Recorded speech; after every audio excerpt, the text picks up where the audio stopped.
It started with a forgotten suitcase in the back of a cab, inside a blueprint I designed and lost years ago. By the time I returned it, I wasn't just holding someone's luggage. I was holding a key to $1 billion secret, a missing woman, and a machine built to rewrite the future. They told me to walk away. I chose to kick the door down instead. You ever have one of those days where nothing makes sense and then suddenly everything does? It started with a cab ride I never meant to take. My car had died 3 blocks from my apartment, steam coughing out of the hood like it was giving up on life. I was already late, already behind on rent, and the only reason I didn't just throw my phone across the street was because I couldn't afford to break the one thing still connecting me to any version of a future. So I hailed a cab. Old school yellow, smelled like crushed fries and wet newspapers. The driver grunted when I told him Midtown, turned the radio up, and didn't say another word the entire ride. Just silence and static and the low thud of regret that never seems to leave my chest these days. But the suitcase changed everything. It was just sitting there when I got out, leaning up against the back seat, like it had always been there and no one thought to notice. The driver didn't, that's for damn sure. He was already pulling away when I tapped on the trunk. Didn't even look back. By the time I opened my mouth to yell, the cab was gone. So there I was, on the sidewalk, holding someone else's life. The suitcase was nothing fancy. Matte black, scratched corners, dented zipper pull. But it was heavy. Not the kind of weight that came from clothes or toiletries. This was the kind of weight that held importance. Gravity. And something in me it stirred. Maybe curiosity. Maybe boredom. Maybe desperation, if I'm being honest. I looked around. Nobody. The sidewalk was empty except for a guy across the street yelling at a parking meter and a pigeon limping past like it had somewhere important to be. I unzipped the case just enough to peek inside. Documents. Thick files, some with color tabs, others stamped with corporate seals. One manila folder near the top read, Project Echelon, Phase 3. I wasn't sure what I was expecting. Dirty laundry, maybe? A forgotten charger? What I found made my heart skip. Blueprints. Financial forecasts. Investor memos. All marked confidential in bold red. I pulled one sheet out and squinted at the logo in the corner, Krios Industries. I'd heard of them. Who hadn't? Multinational. Cutting-edge engineering firm. Defense contracts, green energy, AI development. They didn't just play the future, they designed it. And suddenly, the world tilted a little. Because right there, buried in that mess of typed jargon and charts, was a number. One I recognized. It was a formula, one I'd written years ago in a dusty garage during a startup phase that had ended in flames. A heat regulation protocol for synthetic motors, patented under a shell company I'd sold for peanuts when I was broke and bleeding optimism. Someone had taken it, dressed it up, slapped a logo on it, and now it was being pitched as part of a multi-billion-dollar expansion plan. My protocol. My damn code. I stood there frozen. For once, not because I didn't know what to do, but because I did. I zipped the suitcase shut. I had 2 choices. Keep it, make a scene, call a lawyer, maybe go viral for exposing corporate theft and wind up forgotten in 3 news cycles. Or deliver it, face to face. I didn't go straight there. First, I stopped at a diner down the block. Sat in the back booth with a coffee I didn't really want and the suitcase on the seat beside me like it might explode. I needed to think. To plan. To stop shaking. The more I flipped through those documents, the more pissed off I got. The theft wasn't just theoretical. They were already pitching my work to international investors, integrating it into new prototypes. There was even a note, handwritten, scrawled in the margin like it was nothing. Mason's core heat flow model, adapted for Q4 production. They even used my damn name. But here's the thing. Whoever wrote that, they didn't know who Mason was. To them, I was a ghost from an old acquisition file. A mistake too small to remember. So yeah, I could have made noise. Could have lawyered up, gone public, screamed bloody intellectual murder. But the suitcase didn't just have blueprints. It had insight, internal memos, decision flows, personnel charts. I could see the holes, the flaws in their timeline, the fragility of the expansion plan. If they pushed ahead using my old model without the adjustments I'd made years later, it would collapse literally. Meltdowns, burnouts, failures under load. So I made a decision. I took the suitcase to the address listed on one of the business cards tucked into a front pocket. Elias Vance, CEO, Krios Industries. Midtown Tower, 38 floors of glass, steel, and ambition. Reception didn't want to let me up. I just found this in a taxi, I said. It's urgent. The assistant narrowed her eyes. Leave it with me. I'll make sure it gets to Mr. Vance. I shook my head. Not happening. This needs to be delivered personally. Maybe it was the way I said it. Maybe it was the suitcase.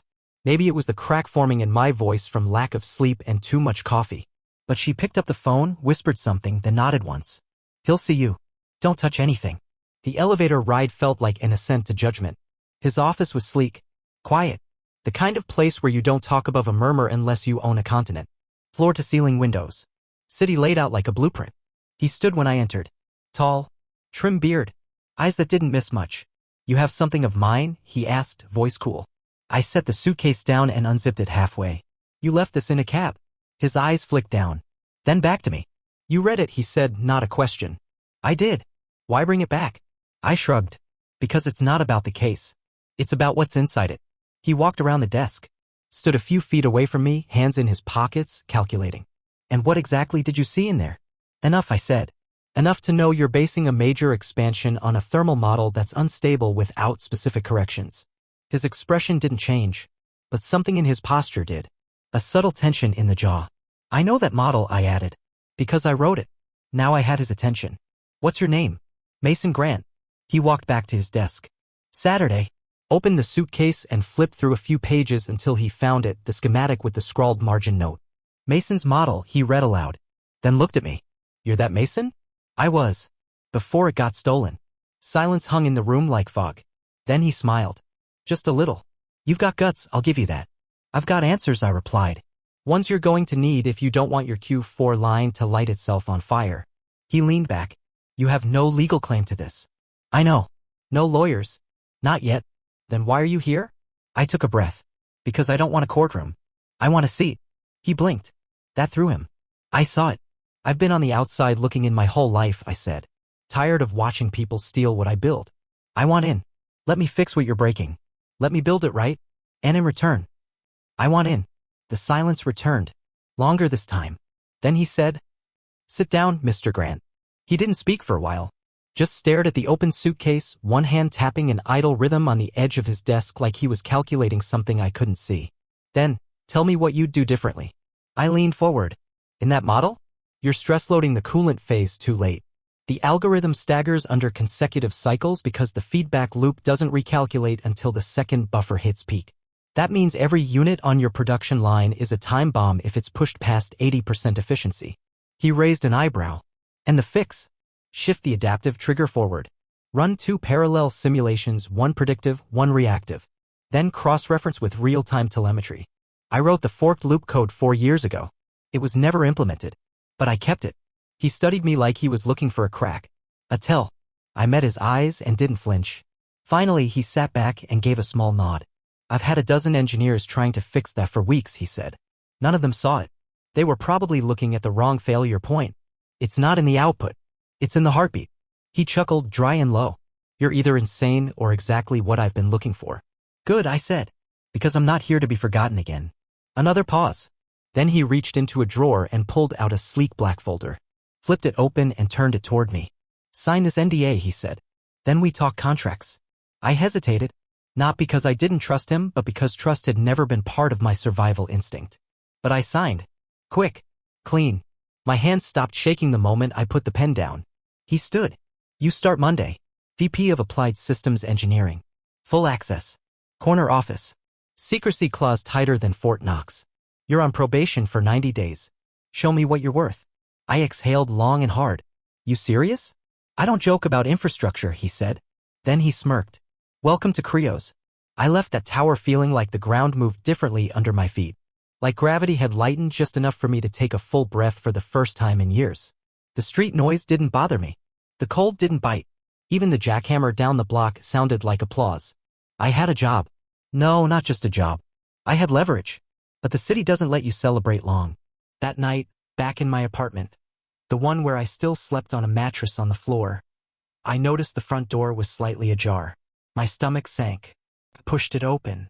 Inside, the lights were off. Silent. Nothing looked out of place, but I hadn't left it like that. I always locked my door. Always. My laptop was still on the table. The suitcase was gone. But I'd left it with Vance.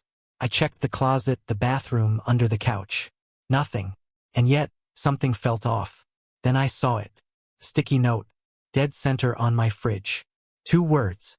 Written in thick black ink. Good move. No signature. No threats. Just that. I stared at it until my hand started to shake again. Someone had been in my home, and they wanted me to know it. The note sat there on my fridge like it owned the place. Good move. That was all. Just 2 words, but they hit harder than any threat I'd ever heard out loud. I stood there for a long time just staring at it. Not touching. Not breathing too loud. Like if I stayed still long enough, the ink would rearrange itself into an explanation. Didn't. Someone had broken into my apartment. Not to steal. Not to destroy. But to message me. I checked everything: drawers, hard drives, my phone. No bugs. No cameras I could find. But that didn't mean there weren't any. I'd spent enough nights around paranoid tech heads and ex-military contractors to know what clean looked like wasn't always what clean was. I didn't sleep. Couldn't. Just sat on the floor next to my window with a baseball bat in my lap and one eye on the streetlight below. Every car that passed sounded like it was slowing. Every footstep in the hallway felt like it stopped outside my door. By sunrise, I was half delirious from exhaustion, paranoia dripping from every thought. At 7:15 a.m., my phone buzzed. Vance, we have a situation. No hello. No warning. Get in. Now. I didn't shower. Didn't change. Just threw on a coat and bolted for the subway, heart pounding so hard I thought my ribs would crack. The lobby at Creo's was different that morning. Security guards stood at every corner. Suits in expensive panic moved through the halls like smoke. The receptionist barely looked up. Floor 38. Go straight in. When the elevator opened, Vance was already waiting in the conference room. Sleeves rolled, eyes bloodshot. A laptop sat open on the table with a paused video feed. Grainy. Surveillance footage. Of me, sitting in that diner, looking through the suitcase. I didn't leak this, I said, instantly defensive. I know, he replied. That's not the problem. He hit play. The footage played through. Me unzipping the case. Me flipping through the files. Me standing up to leave. Then, a man, sitting 2 booths back. Hat low. Hoodie up. He stood and followed me out. Vance paused the video. Recognize him? I shook my head. He's not one of ours, he said. And he's not random. He showed up again in front of your building last night. Then disappeared. Wait. He was outside my place? Vance nodded. And that note on your fridge? We didn't leave it. My blood went cold. So who did? He sat down, cracked his knuckles. That's what I need you to help me figure out. Why me? Because whatever's happening, it started the second you touched that suitcase. Someone was watching. Someone wanted to see who'd find it. And now they're watching you. I paced. My mind buzzed with 1,000 questions, but one rose above the rest. Vance? I said slowly. Did you mean to leave the suitcase in the cab? He looked at me for a long moment. Then softly, no. Something in his voice cracked, like he'd just realized something terrible. It was supposed to go straight from R&D to secure transit. It never made it. Which means someone wanted it to be found. I finished. We stared at each other. Then he leaned forward. I need you to do something for me. Name it. Find out who's watching. And find out what else they want. Discreetly. You're not officially on any Creo's register yet. No contracts filed with the public ledger. You're invisible. And if I get caught? His eyes darkened. Then we both lose everything. He handed me a file. Thin. Gray. No markings. Start here, he said. Her name's Averychin. Junior researcher. She disappeared 3 days ago. Right before your little taxi ride. I opened the file. Passport photo. Smart eyes. Nervous smile. I nodded once. I'll find her. And just like that, I wasn't just the guy who found the suitcase anymore. I was a ghost chasing another. I left Creo's with the file burning a hole in my coat pocket. Averychin, 28, biotech researcher. No spouse. No kids. Lived in a mid-rise walk-up in Astoria with a security system she probably couldn't afford on a junior salary. According to the file, she stopped showing up to work 3 days ago. No calls. No trace. Just gone. There were no headlines. No missing persons reports. No panicked emails to coworkers. Creo's had kept it quiet, too quiet. That meant one of 2 things. Either she ran. or someone made her disappear. I started with her apartment. The hallway smelled like overcooked onions and mildew. One of those buildings where the floor creaks in places it shouldn't, and every unit's door has at least one deadbolt too many. Her unit 3C was at the far end. The peephole had tape over it. I knocked twice, waited, nothing. Then I did something stupid. I reached under the doormat, not expecting anything, just out of habit, and found a small brass key. Old school, not digital. Inside, the place was wrong. Not ransacked, not robbed, just paused. Half a bowl of cereal sat on the kitchen table, milk long gone. A coat still hung by the door, bedroom light on, shoes by the bed, like she'd stepped out for groceries and never made it back. But what chilled me wasn't the silence. It was the paper taped to the mirror in the bathroom. Mason Grant, stop looking. It was written in Sharpie, slanted, rushed, and it had my name. I stumbled back into the hallway like it might follow me out. She knew me, or someone wanted me to think she did. Either way, I was officially in too deep. I called Vance. She's gone, I said. But someone left a message. For me. A long pause. Then, get out of there. Now. Wait. Click. 10 seconds later, I heard a voice. Not Vance. Someone outside the apartment. Male. Calm. Mr. Grant. I didn't wait to see who it was. I ran. Through the kitchen. Out the fire escape. Down 2 stories of rusted iron and into the alley behind the building. Slipped on a trash bag. Caught myself. Bolted. 2 blocks later, I ducked into a laundromat and crouched behind a row of dryers. Heart thundering, lungs on fire. My burner phone buzzed. Unknown number. I picked up. Said nothing. A voice, low and clean. You were warned. Next time, it won't be a note. Click. I slammed the phone into the trash. Broke it in half. Whoever was watching me, they weren't amateurs. They knew where I lived. Knew what I looked like. Knew I'd come looking for Avery. So what the hell had she uncovered? Back at my place, I pulled out the documents I'd copied from the suitcase before handing it over. And there, buried in a bundle of logistics schedules and power grid modeling, I found something. A small, redacted contract. Codename Helios. Unmarked contractor. Hidden funding from a shell company in Zurich. But the signature? Avery Chin. She hadn't just been a researcher. She'd signed off on something massive. Something they didn't want anyone tracing back to her, or to me. Suddenly, it wasn't just about a forgotten suitcase.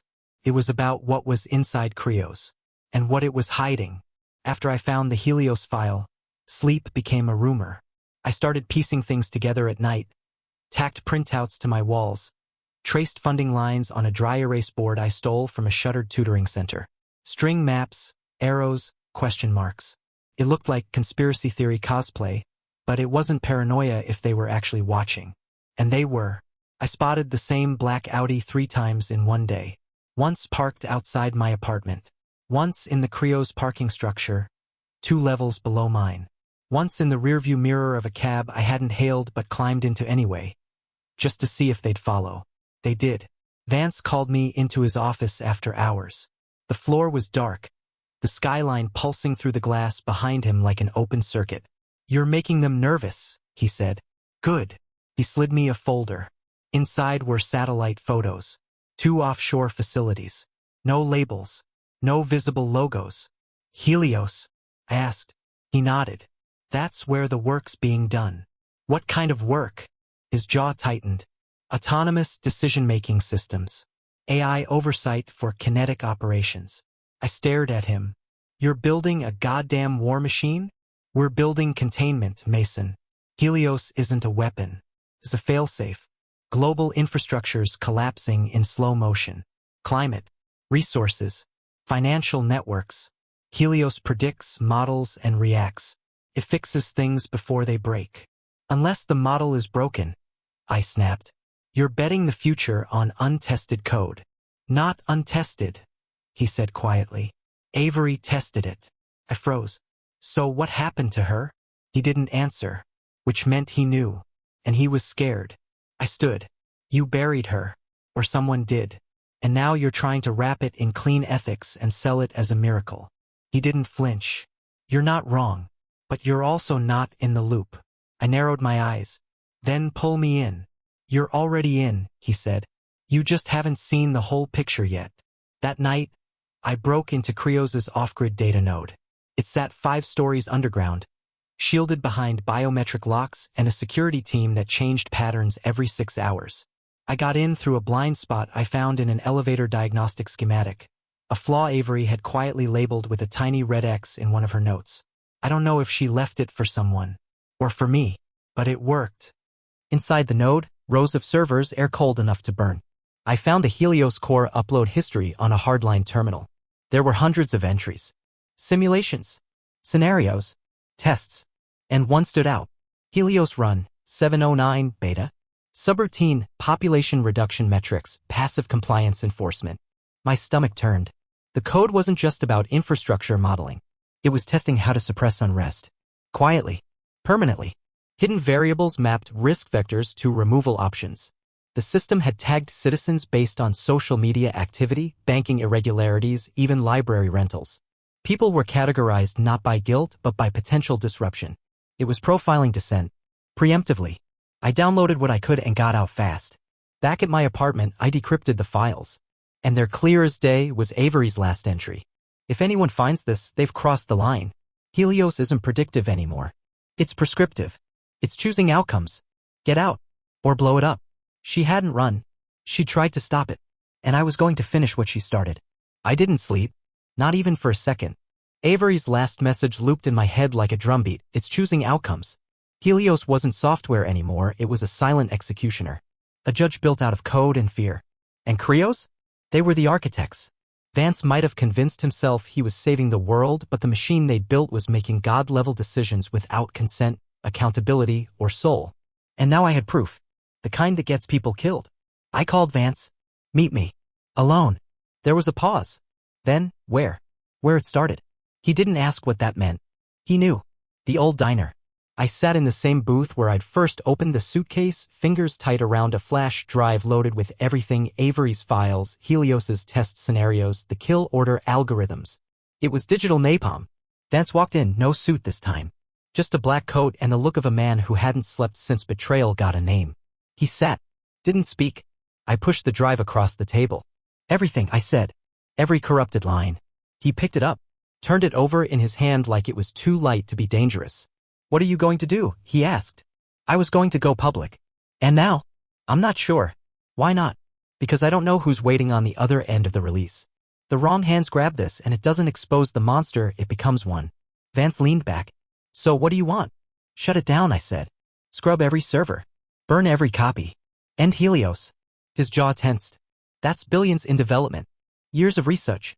And millions of lives hanging in the balance if you don't. A long silence. Then he looked at me. And said something I didn't expect. You're right. I blinked. What? He nodded slowly. Avery was right too. I ignored her because I was afraid. Afraid that stopping Helios meant letting the chaos win. But this, he held up the drive, this is worse than the chaos. Then end it, I said. Today. I will, he replied. But not just yet. He reached into his coat. I froze. My hand drifted under the table. But he didn't pull a gun. He pulled a folder. Inside was a contract. I opened it. Krios Task Force Reformation, lead, Mason Grant. What is this? A rebuild, he said. Clean. Ethical. Transparent. I need someone who knows the system and fears it. Someone who'll never let it become what it was. You want me to run the cleanup? I want you to own it. I didn't answer right away. I thought of Avery. Of the sticky note on my fridge. Of the people who would have disappeared in silence, names deleted before their lives even became stories. I looked up. I'll do it. But I had one condition. First we find out what happened to her. Vance nodded. We already started. Weeks passed. Krios went dark on the press. Internally, departments were dismantled, repurposed. Helios's servers were pulled, isolated, quarantined like a virus. The name would never be spoken again. Vance honored his word. And I kept mine. The task force began with 12 people. Then 20. Then 50. All vetted. No secrecy. No gray zones. Every piece of tech we touched got 2 questions stamped on it. Who does this protect? Who could this hurt? One morning I got a call from Vance.